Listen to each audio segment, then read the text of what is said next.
Radio Massabielle, Parole d'évêque. Bonjour à toutes et à tous, nous nous retrouvons comme chaque week-end avec Monseigneur Philippe Guiougou, le pasteur de notre Église catholique en Guadeloupe, pour Parole d'évêque. Monseigneur Philippe, bonjour. Bonjour les auditeurs et auditrices de Radio Massabielle. Bonjour les téléspectateurs, on voudrait dire, qui se retrouvent sur le réseau, sur Internet. Très heureux de vous retrouver pour cette émission avec Radio Massabielle.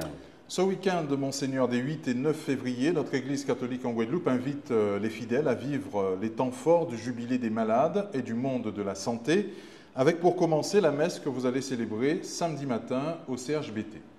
Oui, pour moi, ce sera une première, parce qu'en fait, on a deux aumôneries et puis on a deux aumôniers présents au niveau du monde hospitalier, à la fois à Basse-Terre et à Pointe-à-Pitre, mais en fait aussi sur Bouillante également, et aussi finalement aussi avec le Père Hameau au Palais Royal. Donc nous sommes présents à un certain nombre de lieux où l'Église, à travers des hommes de foi, des hommes d'Église et des bénévoles, suivent l'Évangile, suivent le Christ pour se montrer plus proche des malades.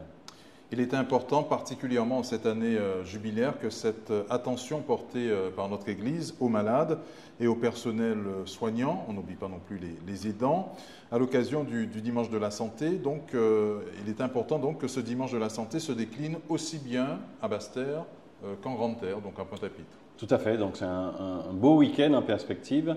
Donc samedi matin, avec l'équipe, avec le Père Joseph et donc l'équipe de bénévoles, nous allons célébrer la messe, nous allons aussi donner l'onction des malades, à la fois pour naturellement ceux qui sont hospitalisés, mais aussi éventuellement pour les familles, les parents, puisque nous savons aussi la charge, la fatigue que cela peut générer aussi que d'accompagner quelqu'un en grande difficulté de santé, mais aussi même pour le personnel soignant, s'il souhaite aussi recevoir le sacrement des malades, parce que d'une part, ce n'est pas parce qu'on est soignant qu'on ne tombe pas malade, et puis aussi le simple fait d'être autant investi auprès de l'humain peut être aussi quelque chose qui donne une charge mentale, une fatigue, et donc on peut aussi éventuellement demander le sacrement des malades.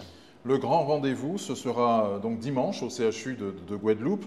Nous allons vivre une grande journée qui inclura un temps d'enseignement, la messe que vous allez présider sur le parking des médecins, le sacrement des malades qui sera donné, la possibilité aussi de se confesser, sans oublier cette procession du Saint-Sacrement l'après-midi, et pour finir un temps de louange pour rendre grâce. Oui, c'est le premier lancement en fait, et c'est un beau signe, c'est le premier lancement de ce qu'on a appelé les samedis, mais là ça sera un dimanche jubilaire, c'est-à-dire ces temps jubilaires qui à la fois auront lieu, on en parlera un peu plus chaque semaine de façon hebdomadaire dans les paroisses, mais il y a à peu près à raison d'une fois par mois, une fois et demie, il y a un temps fort que nous faisons.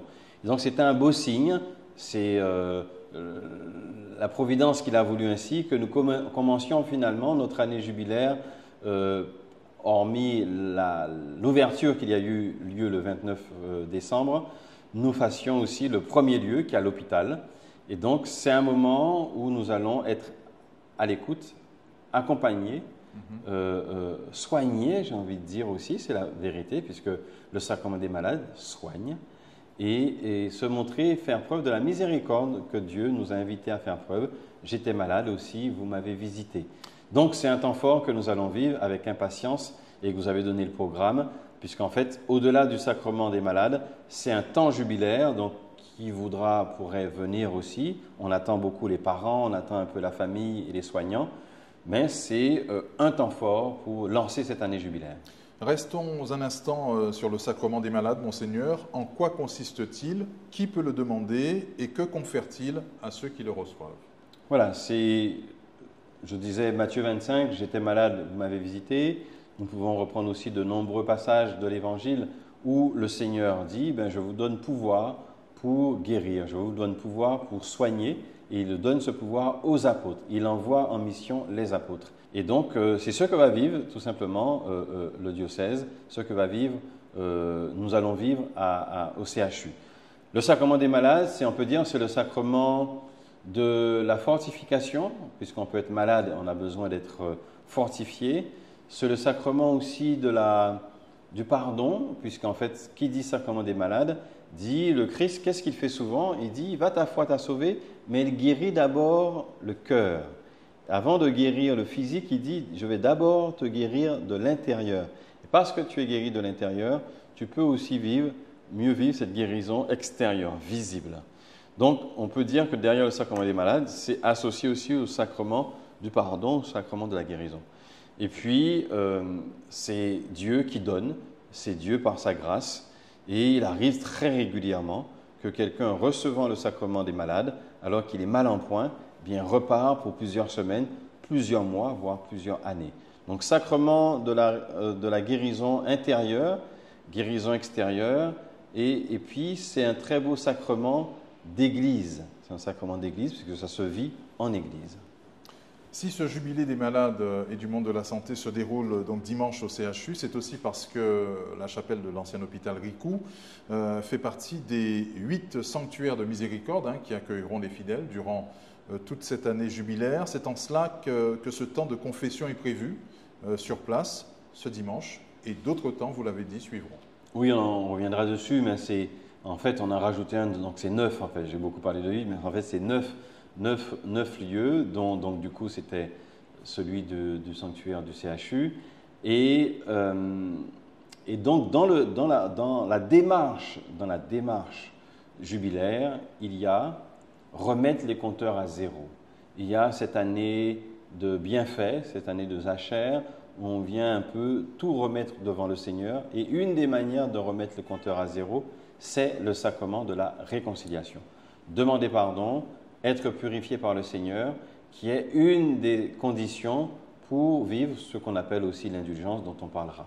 Donc effectivement, que tout chrétien profite de cette année, qu'il soit fervent, pratiquant du dimanche ou un peu moins, qui se dise « cette année a l'air d'être une année particulière, peut-être que je peux profiter pour présenter mon cœur à nu, à neuf, devant le Seigneur, pour qu'il puisse renouveler mon cœur. » L'on pourra donc se confesser. Il est question aussi de cette indulgence que l'on nous suggère d'expliquer plus en détail. L'obtient-on systématiquement sur simple demande? Quelles sont les conditions requises pour l'obtenir? Est-ce une démarche supplémentaire qui est recommandée pour se laver des effets résiduels des péchés graves, même confessés, Monseigneur? Alors c'est bien, c'est important qu'on en parle, puisqu'on va dire, soit on en parle tous les 25 ans, puisque c'est lorsqu'il y a un jubilé, la notion et la question de l'indulgence revient un peu plus fortement, ou l'autre possibilité qui est qu'avec l'accord de Rome, évidemment, nous décrétions de façon plus usuelle, parce que nous avons un sanctuaire dans un diocèse, nous pouvons décréter que tel ou tel sanctuaire, de façon courante dans l'année, peut être un lieu d'indulgence. Donc c'est vrai que si on en parle tous les 25 ans, on ne sait plus très bien ce que ça veut dire. On nous rappelle que l'indulgence et miséricorde, on nous dit ce que dit le pape dans sa bulle d'indiction. Il dit dans la bulle d'indiction, l'espérance ne déçoit pas. Il rappelle que dès le Moyen-Âge, c'était le même mot, c'était la même expression.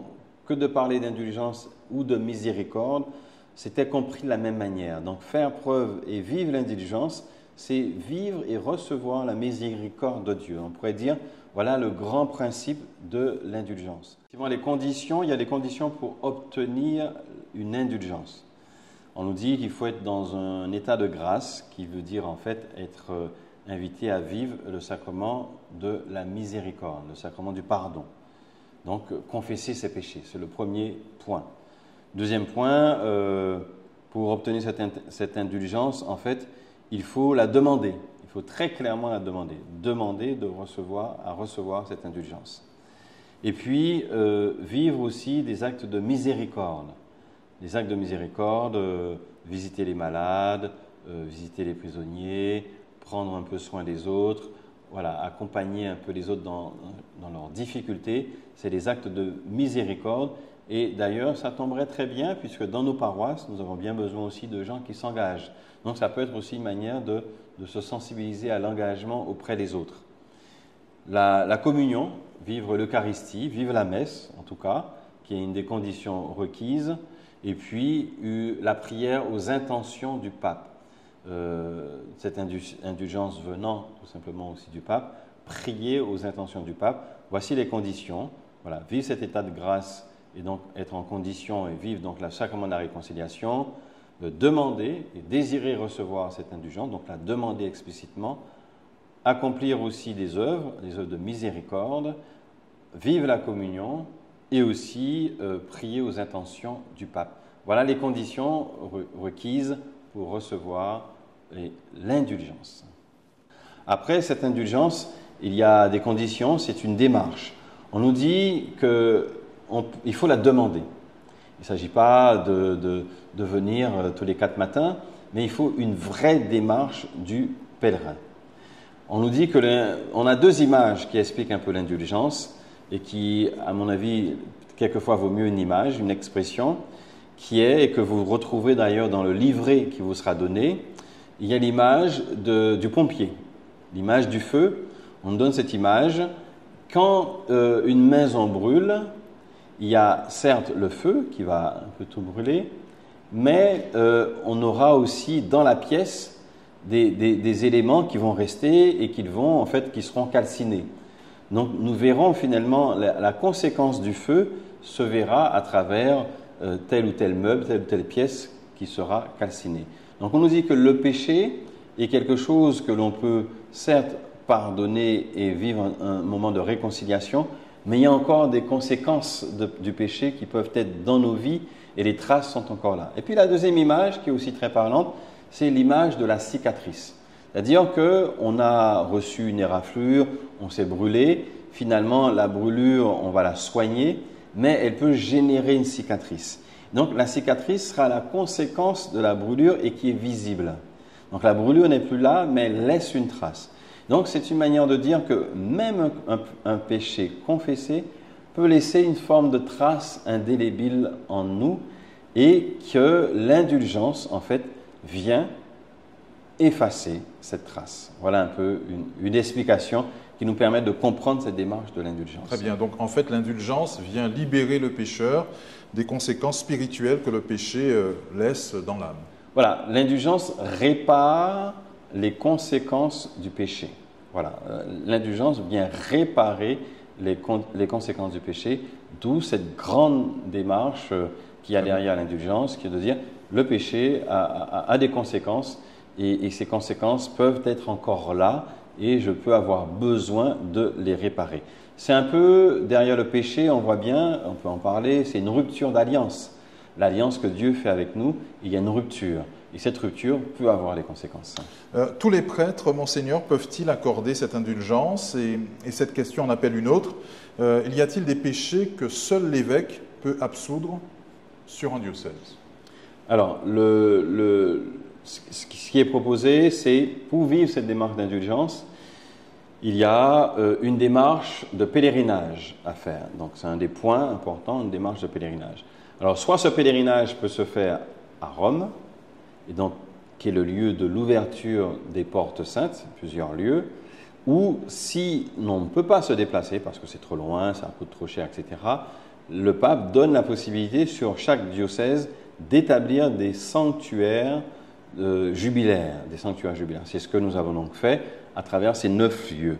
Donc en fait, l'idée c'est que la démarche d'indulgence ne pourra être vécue et reçue que dans ces lieux jubilaires où le pèlerin, en allant dans ce lieu, en conscience, demandera à recevoir l'indulgence. D'accord? Donc ça veut dire que finalement, elle sera reçue dans les lieux où c'est programmé. Et moi, je vais faire un décret qui va sortir qui dira clairement les lieux où l'indulgence peut être reçue. Alors du coup, dans cette année un peu spéciale et particulière, par la grâce de l'indulgence, eh bien, tout péché pourront être remis.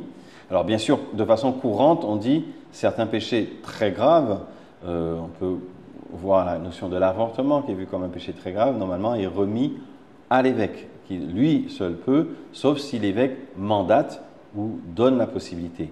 Et le décret qui est fait sur l'indulgence, c'est un décret exceptionnel qui donne la possibilité de remettre les péchés, mais remettre les conséquences aussi du péché.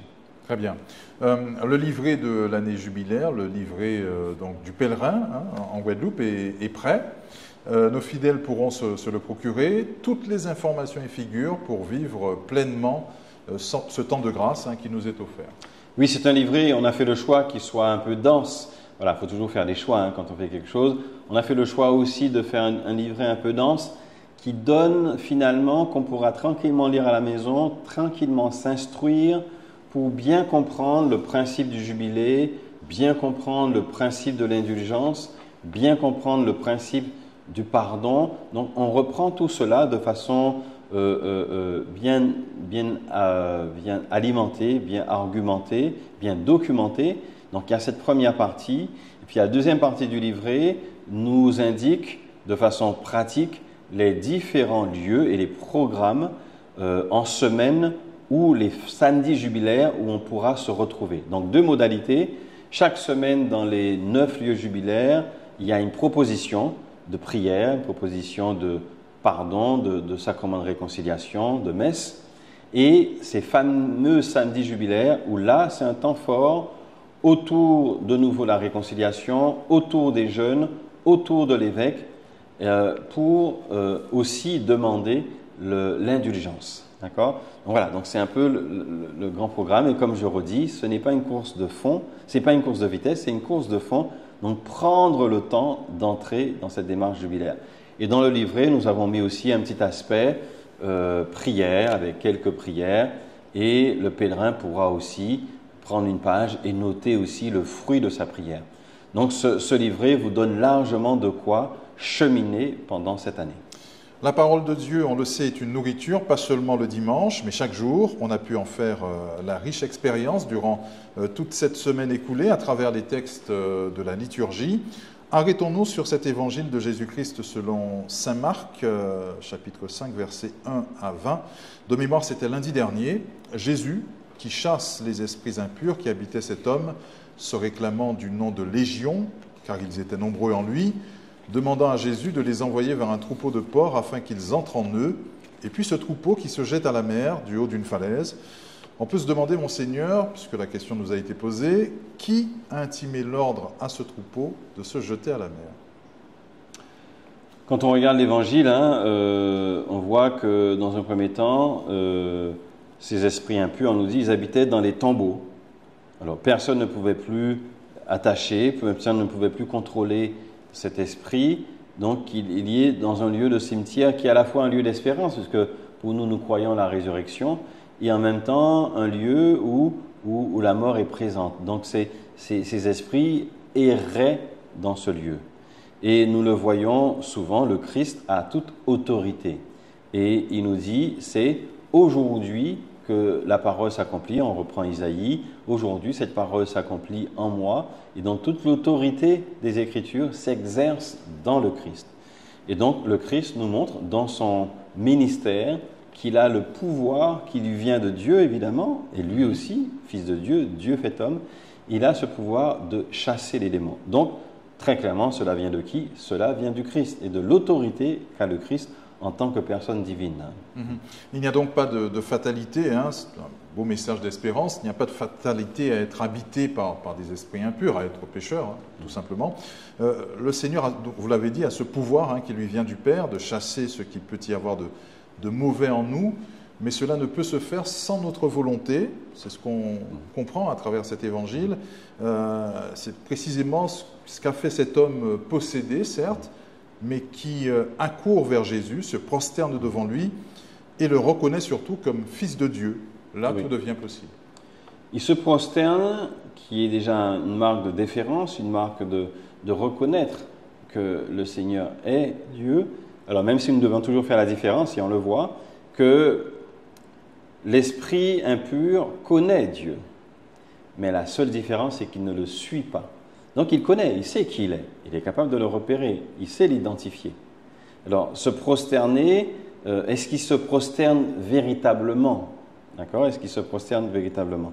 Mais on voit qu'en tout cas, cet homme, lui, il souhaite faire cette démarche de retour au Seigneur. Oui. Donc, ça implique forcément une volonté de notre part. Quelle est l'influence du mal? Le mal atténue notre volonté. Le mal prend la main sur notre volonté. Là où nous voudrions bien faire, comme saint Paul dit, le mal que je ne voudrais pas faire, c'est celui que je fais. Le bien que je voudrais faire, c'est celui que je n'arrive pas à faire. Donc, il y a une question de notre volonté est engagée. Notre volonté peut être obstruée. Et donc, le premier combat que gagne cet homme, c'est celui que sa volonté reprenne le pas. Et souvent, on voit l'homme comme l'aveugle qui crie, qui pousse un cri. Il cria d'une voix forte. Il cria d'une voix forte. Voilà. Donc, crier d'une voix forte, crier vers le Seigneur, se tourner vers lui, c'est reconnaître que finalement notre salut vient de Dieu. Et donc, c'est la première étape, la première démarche. Nous avons, vous disiez, on a un esprit impur, mais il y a différents types d'esprits impurs quand même. Il y a celui qui est complètement celui du démon et qui est du côté de l'être des ténèbres et qui nous cache la lumière du Christ. Et il peut avoir cette impureté en nous qui voile la lumière du Christ, qui la rend un peu moins visible. Il y a une différence entre cette lumière qui est complètement cachée et obstruée et cette lumière qui est un peu voilée. Et donc, l'esprit impur, c'est vraiment l'esprit du mal, et lui, il cache totalement la lumière du Christ. Très bien. Vous excuserez, Monseigneur, la soif qu'a suscité en nous les évangiles de la semaine passée. Comment ne pas revenir aussi sur celui de vendredi, qui faisait référence au martyr de Jean-Baptiste, mort décapité pour avoir eu le courage de dénoncer le mariage incestueux d'Hérode, la mort horrible de Jean le Baptiste qui préfigure d'une certaine manière le sacrifice de Jésus sur la croix, et combien aussi suivre le Christ implique de devoir faire face parfois à la cruauté du monde. Oui, suivre le Christ peut faire parfois appel à la cruauté du monde. Et donc le Christ le dit, il n'est pas venu, alors c'est un message un peu fort, je ne suis pas venu apporter la paix sur la terre, mais le feu. Et donc à travers ce passage, le Christ dit en fait que notre position, notre engagement de chrétien peut appeler et apporter la division. La mère sera contre la belle-mère, l'enfant contre le père, le fils. Et donc on a bien peut-être chacun d'entre nous vécu à un moment donné, nous nous positionnons, on nous dit je suis chrétien et donc ça a telle ou telle conséquence dans ma vie de travail, dans mes choix de vie, dans la vie plus personnelle.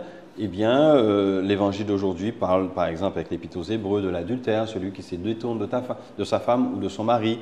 On nous parle aussi d'Hérode qui finalement, la convoitise de la chair va le perdre. Donc finalement, vers qui nous nous tournons? C'est vers qui nous nous tournons. Est-ce que je me tourne constamment vers le malin, vers celui qui me détourne de Dieu et je n'arrive plus à le suivre? Ou est-ce que je prends conscience que mon salut est dans le fait de m'accrocher au Seigneur, de le suivre, aussi difficile que cela puisse être, parce que nous sommes pécheurs, parce que l'impureté mais prend quelquefois notre vie. Donc, pitié pour moi, mon Dieu, dans ton amour, dans ta grande miséricorde, efface mon péché. Je me reconnais pécheur, je demande au Seigneur de venir me purifier. Cet évangile, selon saint Marc 6, 14, 29, nous montre aussi combien un environnement malsain, où se mêle, on le voit, avec cet évangile faisant référence à Jean le Baptiste, donc un environnement malsain où se mêlent relations impures, inceste, érotisme, avec cette danse de la fille d'Hérodiade et le regard lubrique de son beau-père, combien un environnement malsain peut conduire à toute forme de dérive, voire d'atrocité. Oui, c'est le grand mal de notre humanité. Et en cela, nous sommes à des degrés différents, tous un peu pris à défaut, en difficulté face à ces questions. Notre société, il faut le dire aussi, qui traverse des maux difficiles. Pas plus que cette semaine, je discutais avec un responsable de gendarmerie qui rappelait aussi que les violences intrafamiliales qui sont vraiment, les chiffres le prouvent, qui sont vraiment importantes dans notre département, plus qu'ailleurs, signe que eh bien, Dieu est un peu moins présent là, puisque frapper son conjoint, frapper ses enfants de façon terrible n'est pas un signe de respect de l'humain qu'on a en face de soi, sans parler de gestes incestueux ou tout autre. Donc il y a des mots qui traversent notre société. La violence que nous vivons et que tout le monde est en train de condamner et dont on a peur, signe d'une grande fragilité. Alors comment la parole de Dieu peut être entendue? Comment elle peut être un signe, un électrochoc? Comment elle peut être une prise de conscience et de dire, ben Seigneur, cette impureté, ce détour que je fais, ce regard détourné, que je ne me tourne pas vers toi, comment m'aider à rediriger mon regard? Et puis j'aime bien la lettre aux Hébreux de vendredi qui dit en fait, souvenez-vous de ceux qui vous ont dirigé. Ils vous ont annoncé la parole de Dieu. Méditez sur l'aboutissement de la vie qu'ils ont menée et imitez leur foi. Souvenez-vous de ceux qui vous ont précédés. En quoi nous nous souvenons que nos parents, nos grands-parents, la famille a été imprégnée, construite dans le chemin de foi. Imitez leur foi. En quoi nous imitons aussi, de manière positive, ne pas imiter les mauvaises choses, ne pas imiter les mauvais chemins, comment nous pouvons imiter les chemins de foi pris par nos prédécesseurs. Donc oui, ce qu'on peut retenir, c'est un combat. Revêtez-vous de l'armure, nous dit aussi saint Paul. L'armure, quelle est cette armure? La foi, pour nous protéger des dangers qui nous entourent. Revenons, Monseigneur, sur ce grand moment vécu dimanche dernier au Moule, à l'occasion de la journée de la vie consacrée. Les ados venus de tout le diocèse ont répondu très largement présents. Vous leur avez adressé de nombreux messages, pas qu'aux jeunes d'ailleurs. Oui, c'était déjà une grande réussite, je dirais, puisque c'est la 2e édition où nous voulons en fait rassembler le maximum de jeunes. Et par jeunes, j'entends ados, parce que s'il fallait réunir les enfants à une église, ne suffirait pas. Donc on réunit les ados des différents doyennés. Et donc là, tous les doyennés n'étaient pas présents, puisque même là, nous n'aurions pas tenu dans une église, mais on aurait souhaité encore plus. Mais nous étions quand même entre 600 et 700 jeunes adolescents de différentes paroisses qui sont venus. Et avec cette idée, on va vous permettre de côtoyer, partager, rigoler, échanger, vous laisser instruire par la vie religieuse, la vie consacrée. C'est quoi un prêtre diocésain? C'est quoi un prêtre religieux? Qu'est-ce que c'est qu'une religieuse? Qu'est-ce que c'est qu'une carmélite? Pour comprendre que la vie religieuse, comme a terminé par ces mots le Père Juste d'ailleurs, ça vaut le coup, c'est un lieu de joie. Et donc je les ai largement invités, à travers la parole de Dieu, à dire oui ou oser écouter l'appel que Dieu lance. Parce qu'il y a quelque chose de sûr, Dieu nous appelle à tout moment, Dieu n'a jamais cessé d'appeler. Il peut y avoir des interférences, il peut y avoir la vie qui fait de telle sorte que nous entendions moins. Donc c'est un appel très clair, très explicite, où je leur disais, être disciple, c'est d'abord celui qui comprend que le Seigneur l'appelle. On a tendance à penser que le disciple, c'est celui qui suit. Le disciple, c'est d'abord celui qui comprend que le Seigneur l'appelle, que le Seigneur l'a choisi. Et parce que j'ai compris que le Seigneur m'a choisi, alors je suis le Christ. Donc je ne peux pas suivre celui que je n'ai pas accueilli comme étant celui qui me choisit. Donner sa vie à Dieu pour le servir et porter la bonne nouvelle au monde autour de soi, que l'on soit consacré ou laïque engagé, implique de ne pas toujours être compris. Pourtant, la vraie joie n'est-elle pas là, précisément? C'est toujours la question, quand on vous pose la question, est-ce que vous êtes heureux? Il y avait une publicité qui disait « heureux ». D'accord, on est heureux. D'accord, mais qu'est-ce que ça veut dire être heureux? Est-ce qu'une joie éphémère? Est-ce qu'une joie basée sur les biens et les plaisirs du monde? Est-ce une joie un peu philosophique? Est-ce une joie un peu théologique? Est-ce une joie d'église? Est-ce une joie divine? Voilà, on peut mettre plusieurs choses. Cette joie, pour moi, on la reçoit. On accueille la prise de conscience que Dieu nous accueille, que Dieu nous aime. que Dieu nous veut avec lui. Et cela, quand on comprend cela, et c'est le cas des catéchumènes, il y a une joie intérieure. Il y a une joie intérieure qui nous dit « je suis aimé ». Une joie intérieure qui me dit « je suis attendu du Christ, du Seigneur ». Une joie intérieure qui dit « si je ne suis pas là, il manque quelqu'un, il manque une relation avec Dieu ». Et je veux constamment établir cette relation parce que le Seigneur veut, et n'attend qu'une chose, établir cette relation avec moi. Donc voici le motif de la joie. Cette joie, elle est intérieure, c'est-à-dire qu'elle diffuse en nous quelque chose qui, malgré les difficultés de la vie, nous dit constamment, ça vaut le coup d'avancer, ça vaut le coup de proclamer l'Évangile, ça vaut le coup de se fatiguer, ça vaut le coup même quelquefois d'être en contradiction avec d'autres. Donc oui, si c'est de cette joie dont on parle, j'invite tous les jeunes à venir signer au bas de la page, comme j'aurais dit, et venez goûter un peu de cette joie, que vous soyez religieuse ou prêtre. Nous terminons, Monseigneur, par votre prière et votre bénédiction. Voilà, la prière que je souhaite partager avec vous, c'est une prière que je tire du psaume d'aujourd'hui, de ce jour, de vendredi. De vendredi, qui nous rappelle que le Seigneur est ma lumière et mon salut.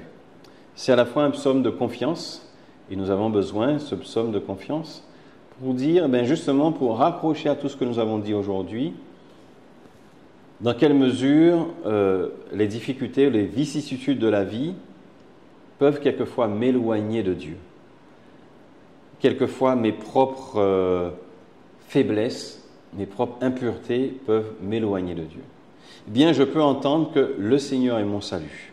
Donc, ce psaume, j'invite à ce que le psaume 26, que chacun puisse le réciter à tout moment de leur vie, mais peut-être aussi, surtout quand ils sentent qu'ils peuvent décrocher de Dieu. Au nom du Père et du Fils et du Saint-Esprit. Amen. Le Seigneur est ma lumière et mon salut. De qui aurais-je crainte? Le Seigneur est le rempart de ma vie.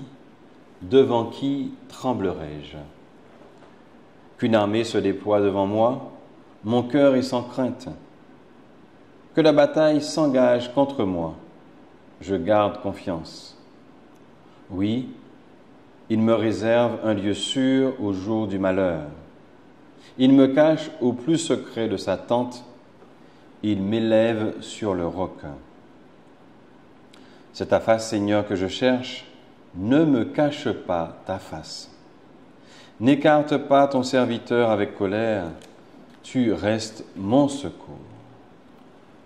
Que le Seigneur bénisse chacun d'entre nous, lui qui est notre lumière et notre salut. Il est votre lumière dans votre vie, dans votre cœur, dans votre foyer, là où vous êtes. Que le Seigneur vous bénisse, le Père et le Fils et le Saint-Esprit. Amen.